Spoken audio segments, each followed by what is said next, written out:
Going live. You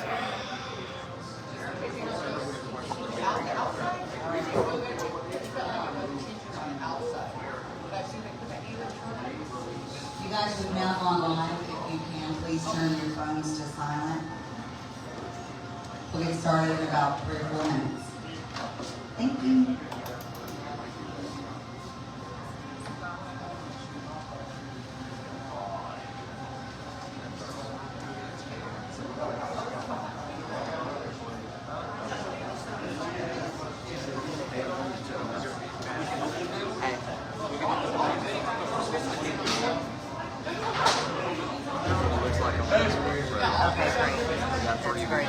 Awesome.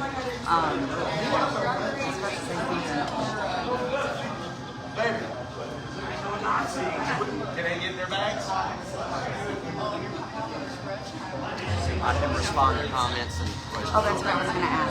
If people like comment any questions or whatever, let me know so I can filter them. You know, if it's just hey, how you doing, whatever, just type back hello. Thanks for being here. But like if they have a question or some input. You got it. All right.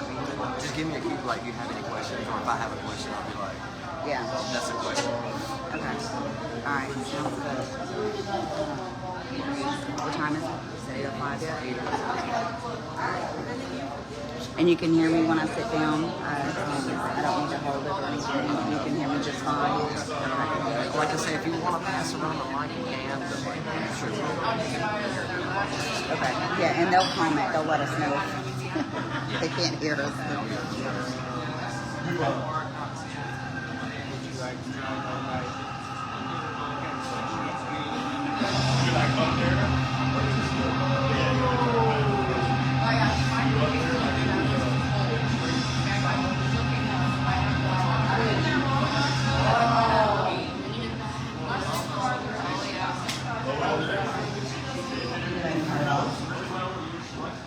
Hey everybody, thanks for being here. Thanks for tuning in. This is Into the Scene with Miss Mayhem. Tonight we're going to discuss the scene and some things that we can possibly do to make it better.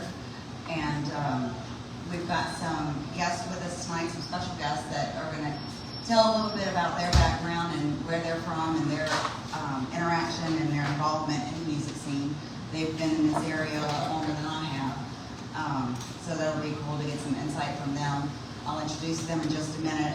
Before I do that, I'd like to thank my sponsors for the podcast. You can see these wonderful little bags here. Sabrina made those. She does some great work. The name of her business is Creative Nightmares. So if you need any stickers, any bags done, t-shirts, hats, what else, Sabrina? Just about anything you can think of. Yeah, anything that you could possibly have something printed on, she can take care of that. Also, Cold Comfort Biscuits, Ms. Dawn, she made these, and they're included in your little gift bags for being here in the audience. Which flavor did you do for this? 3 types. There's Wicked Berry, sponsored by Michaela Mooring. There is Cold Comfort Biscuits, Bacon Pizza Bite, and Cold Comfort Biscuits Pizza Bite. Okay, so Wicked Berry and Cold Comfort Pizza bites, Pizza Bites, And baking pizza bite. yeah. bacon. Bacon. 2 of them. 2 of Okay. them. 2 bacon. 2 kinds. 3 types. Well, thank you so much. Really Yep. appreciate that. And also from Ms. Mayhem's Boutique, had some candles made. They're in the shape of skulls. And I want to thank Mr. Mark Anthony for taking care of that. He donated his time, and I truly appreciate that. Also, Huff and Puff. I know you guys have probably seen their logo on some of my flyers with the shows. And they did a nice little herb grinder and a small cigar cutter, we'll say. And that's in your, that's in your bag too, dude. Who did it? Oh, Huff and Puff. Where they at? They're not here. It's that little store on Beeline across the street. From Gary. You're representing. Yeah, you've been in there. You've been in there. Couple times. I think that's about everybody has at one time or another, right? And I'd like to go ahead and also thank the Hotspot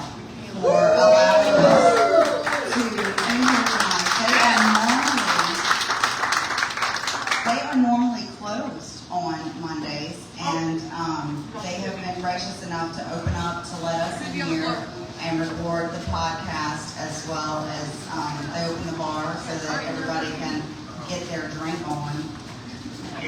And very thankful for that. Thank you, Tara. Thank you, Kirk. Thank you. And speaking of Kirk, they have some things here to raise money. We're actually doing a benefit here on May 31st and June 1st. May 31st will be in the evening. We'll have some heavier bands playing that night. And then on Sunday, June 1st, there will be auctions and music and food and some booths set up with some vendors. And all the proceeds are going to go to Kirk and Tara through the journey that he's on right now, fighting cancer. And we all love him, and wish him the absolute best with that. They've got some koozies for $5 that read, well, we're just going to fuck cancer. And and they've got some little wristbands. The koozies are $5. These you have one with a donation of whatever you can do. And then these t-shirts, and these were actually made by Sabrina as well. So if you have a size shirt that you want, these are $25. It reads on there very clearly what we think about cancer, and then Team Kirk. So if you don't have one of these, if you want to swing by, or if you want to get in touch with Sabrina Braley, you can order them directly through her, and those are $25. So now that we've got the business out of the way, tonight I have three dear friends of mine here, and we're going to discuss their background and their involvement here in the music scene, and we'll be live for 30 minutes, and then after that we'll have some interaction with the audience, and that will be uploaded to my YouTube channel on Wednesday. So without further ado, we've got, first of all, Mr. Art Cinco, Ms. Shannon Curry, and Mr. Clayton Cobb. Three really great people, and we're going to discuss, first of all, their background. I'll let them talk now. And Art, it's all on you, honey. I'm originally born in New Orleans and grew up outside of New Orleans in a town called Chalmette. And in high school, I got the bug for playing music. Used to see the bands on I guess MTV had just started. And started my first band, and we called it Holy Terror. This is before the other one that came later that was more popular. But the only notable thing about that band was the two drummers we had. The first drummer, Darren Schallenberg, he found Jesus, and he left the band. And I recruited this young guy that we knew, another guy I went to high school with named Tommy Buckley, who played the drums with us.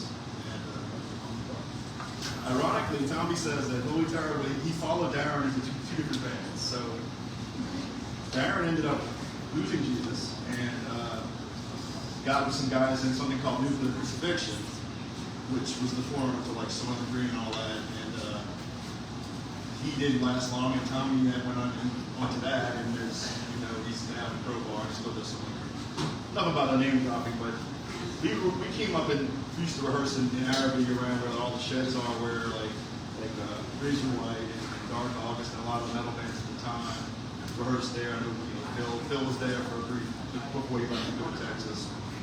A lot of the other guys that you know as the big names, they were around there at that time. You say that what years? This would have been like the mid to late 80s, I guess. Early 90s is the time span for that. You've been around for a while. Yeah. I was only We were, I guess, like 15 when I started playing music, so we started out there. I think we were still in high school, so we learned how to play. We weren't all that great, but we kept at it. But to sum up, after that, that band broke up, and then I got into playing with some cover bands and stuff, and then I ended up taking a job in Florida and Texas, and kind of stopped playing for a number of years. But I ended up moving back in the late 90s, and somewhere in the middle of the odds, I my good friend John Marisich from Ending and Space Metal, he said, let's jam with some guys. And so he put something together. He didn't actually stick around. He was doing, Space Metal had a thing called Broad. He was doing that. He wanted to do something original. He ended up doing Space Metal, but the other guys who were in this little project became Retro Electra, which was another original rock band that I was in. That lasted a few years, and we put out a couple of records. And then I was in a band called DD Shock briefly. That was a few years after that we could put out a CD with that. And then my current project is Sinner's Revival, and we're working on our own first record for that. So.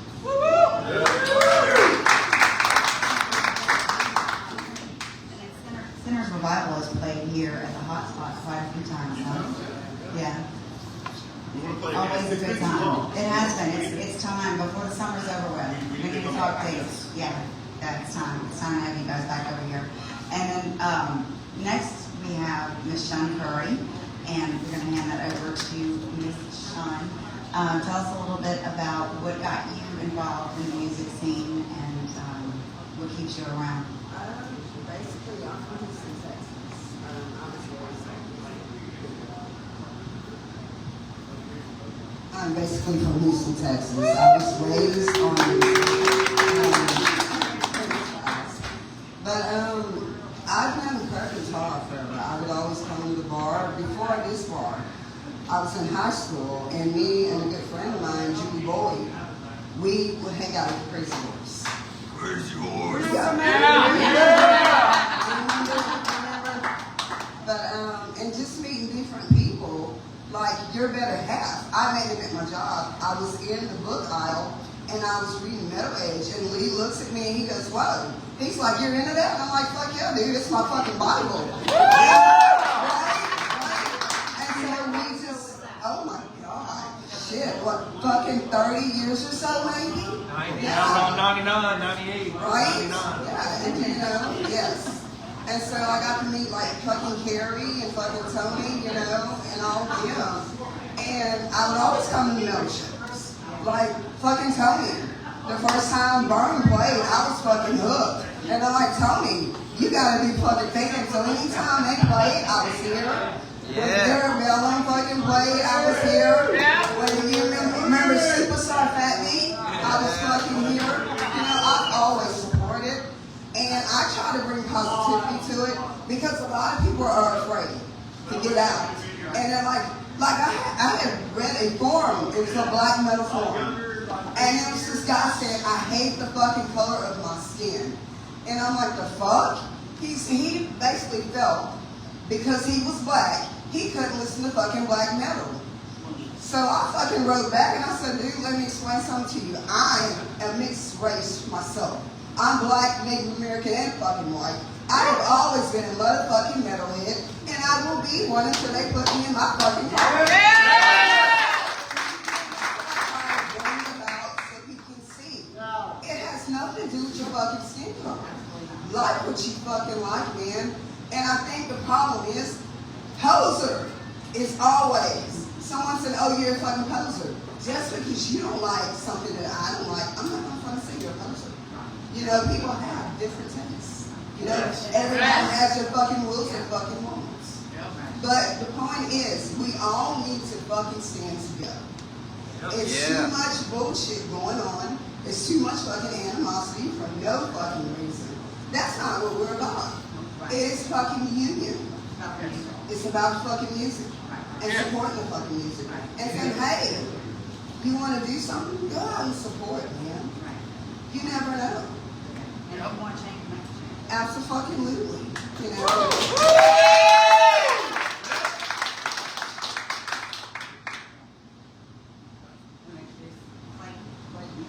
Big Man on Campus. Hello, Clayton. Thank you for being here, Clayton. Clayton drove all the way from Florida to be here.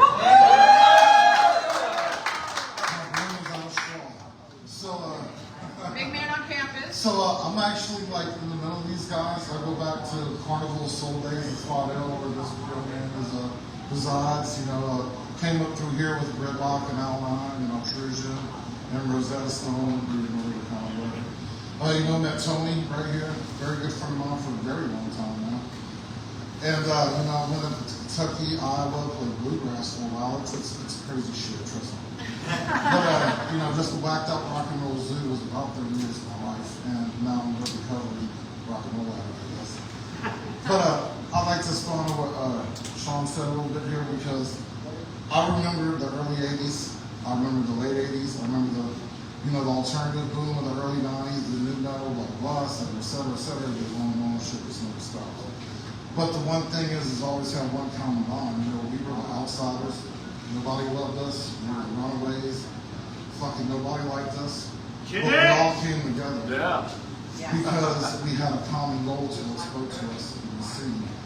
And I love Sean to death for embodying that. Matter of fact, I called her Queen of the Gulf Coast Band because that's my girl. Yeah. But I don't really have much more to say unless you have a particular question. You can sign my butt sheet for $5 if you want. Put that plug in here.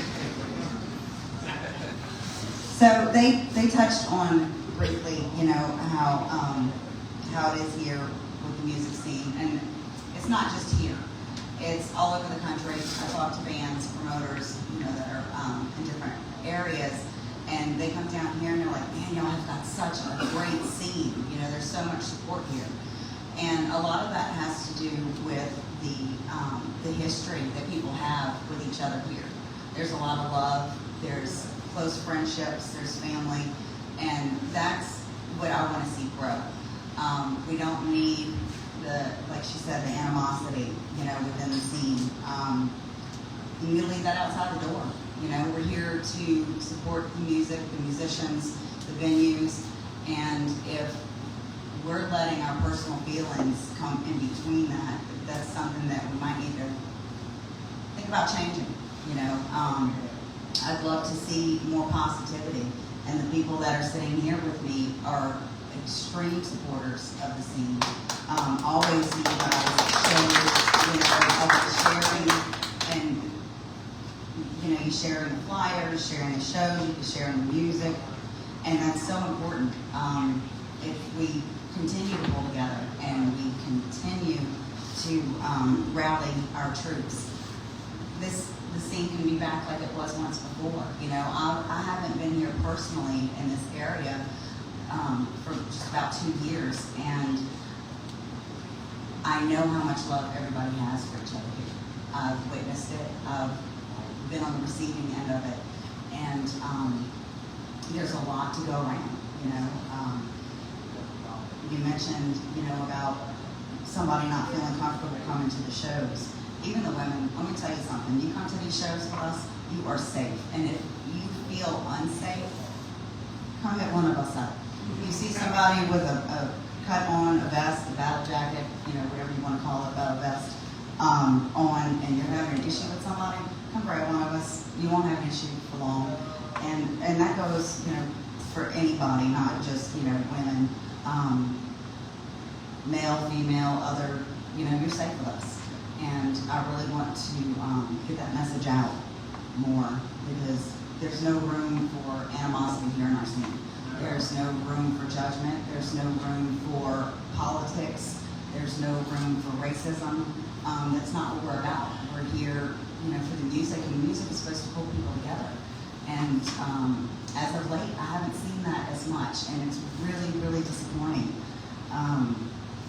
We do different things, you know, to work together. We have chat rooms where we let each other know, you know, when we're having a show, whether before we even post it or promote it, so that, you know, we're not oversaturating the scene. And that's a whole different subject for another day. But I think the more that we work together, the better that we can make it here. What do you think about that, Art? I agree. I think that's it's a good chat. We have a few people that put shows together, like you and I do put shows together besides the ones for my own band. I currently have a project in Old Town Slidell. It's called Music at Maison, and we're trying to more places for bands to play. And what's great about this place is the owner was very receptive. He had been playing in bands himself, and this is good. This is an all ages venue, so Yes. we were talking earlier before the show that years ago there used to be places where they had underage when you were younger and underage, you could go and see bands, and there really isn't that much of that these days. And how do we expect to grow our next generation? So what we're trying to do at the Maison shows is I'm trying to get at least one underage band, young teenage band, to open every show if I can find one. Alone in the board. And that's that way. Hopefully they'll come to the show and they'll start going to all of our shows. So but I think coordination is the way to go. And we have a chat where we coordinate. Like we have a good scene, but it's only so big. So if we all book a show on the same night, you're going to get like a quarter of this, or a smaller piece of the scene. If everybody wants to have good shows, we got to try not to step on each other. And that's what we've been trying to do a lot better with that. So. And it's working. I think it's working, we're having a good turnout. And it's really hard, a few years back, I would show hop, I called it. I would go and catch one band at one place and then jump over to another one. And that's really hard to do. It's not easy to do. It's expensive for one. And it's not safe, Right. Unless you can walk from one to the other. You don't have to worry about driving, but that's really not the case in some of these rural places. We don't have, bars that are close to each other. So I think if we continue just to have the open communication with each other, we can continue to improve on that end. It's a good thing. That was a good idea. Was you that came up with that? Who did that? I think so, because there were a few shows, I think, all around the end of the year, and it's just the nature of how, and then, you know what it was the year with the Marshall Fire, and we always had, Michaela had her Headbanging for Hunger, Corbin had his St. Jude show, and then we had 3 Marshall benefits, all sandwiched into this 3 to 4 weeks right before Christmas, so getting people out to any of that was a hard sell. So we were trying to now avoid, you can't avoid a fire, but you can still try to, work. Try to spread it out. Spread it out more. At least have our metal shows and our heavier rock shows spread out enough where they're not within 30 minutes of each other. That makes a big difference. I think so, yeah. I think it's worked out pretty well. We have a pretty good reach. The people in our chat are Louisiana, Mississippi, and Alabama, and so even if you had a couple little competing shows, if they were far enough apart, it's not too bad. But if it's a big show, a big charity kind of show that you want people to support, like the Headbanging for Hunger or Bill St. Jude, or that you don't want to step on a show like that. I think that's Right, yeah. Sean, you got anything else to add to that story? It's okay, Right. That's my turn. it has nothing to do with skin color. And I get so fucking tired of seeing that. People like, oh, I'm black, I can't go back. Yes, the fuck you can, man. Look at me. Do you honestly think I'm afraid of you, motherfucker? You all know me. I don't play. Come out and have fun. Fuck what anyone else has to say. Yes.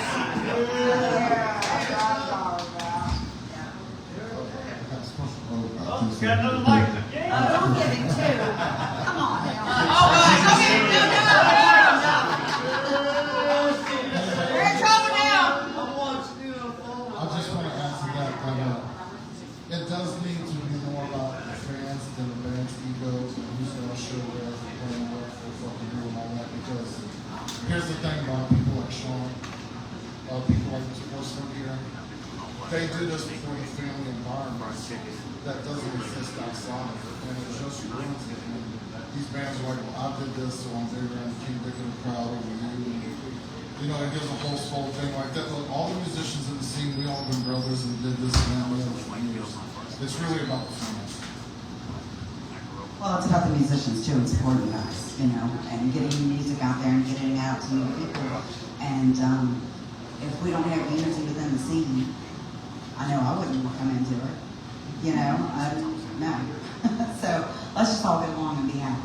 Yes. And if you don't like somebody, leave them alone. Yep. Just leave them alone. You don't have to go up and talk to them. Keep your distance. You don't have to go buddy and say, oh, I love you so much. If you don't love them, just leave them alone. Yeah, I've been in a room with people that I would rather not speak to, and I just don't. I just don't. I'm not gonna not support a band or a venue because someone there doesn't like me or I don't like them. I'm a grown up. You can stay right over there and I can stay right over here. We can all have a good time and rock out. Yeah. We need to definitely leave the personal opinions, somewhere else. I mean, I get it. If somebody hurt you. Somebody's hurt you in any way. You don't want to be around them. But as far as, petty stuff, it's got to stop. It does. Leave it outside. Leave it outside. Well, thank y'all so much for being up here. We're going to take some time and interact with the audience. This is going to conclude our live feed for tonight. Thank you all for tuning in. On Wednesday, the remaining of the podcast will be YouTube channel, correct? On the Into the Scene with Miss Mayhem YouTube. On both of them. Okay. Facebook too. All right, this Wednesday. All right, so thanks a lot. You guys hang out, and we're gonna chat it up with our audience for a while. Thanks again.